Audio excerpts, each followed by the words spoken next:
Hello friends, নানান ব্যঞ্জনে তোমাদের সকলকে স্বাগত জানাচ্ছি। দূরের বন্ধু, কাছের বন্ধু সকলকে। এখানে দেখো লোটে মাছ নেওয়া হয়েছে। এখন লোটে মাছগুলোকে এইভাবে কেটে নিয়েছি। এখন এর মধ্যে লবণ হলুদ মাখিয়ে নিচ্ছি। তো আমি এইভাবে রান্না করছি, তো তোমরা তো অনেকে অনেকভাবে রান্না করো। আমি অত ভালো রান্না পারি না, মানে যেভাবে পারছি এভাবে করি।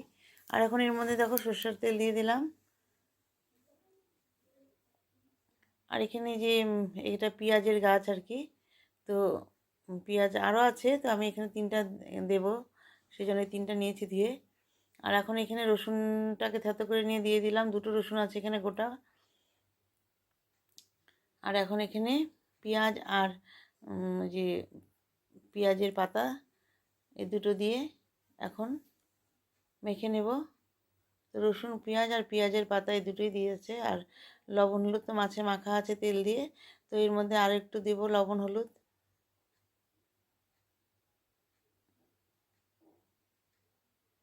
আর এখানে একটা কাঁচা লঙ্কা পেস্ট করে দিয়েছি।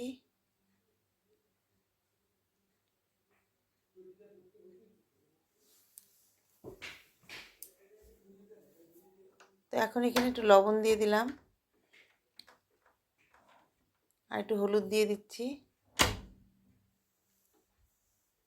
আর একটু শুকনো লঙ্কার গুঁড়ো দিয়ে দিলাম, দিয়ে একটু ভালো করে মিশিয়ে নিচ্ছি।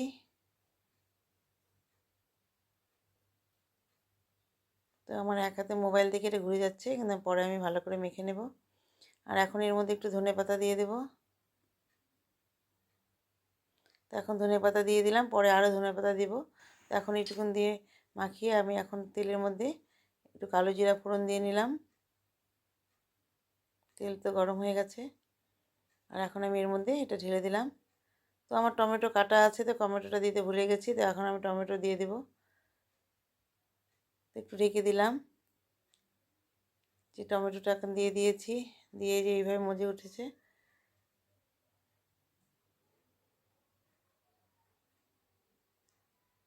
তো আবার ঢেকে দিলাম। এইভাবে ঢেকে ঢেকে উল্টে উল্টে এটা মজিয়ে নিলাম। এখন এর মধ্যে ধনেপাতা দিয়ে দিলাম, দিয়ে এখন আমি এটাকে নামিয়ে নেব আর একটু পরে। এইভাবে আমার রান্নাটা হয়ে গেল। তো বন্ধুরা, তোমাদের যদি ভালো লেগে থাকে তাহলে নতুন বন্ধুরা প্লিজ একটু কমেন্টস করবে। আর তোমরা সবাই ভালো থেকো, সুস্থ থেকো। আর পুরনো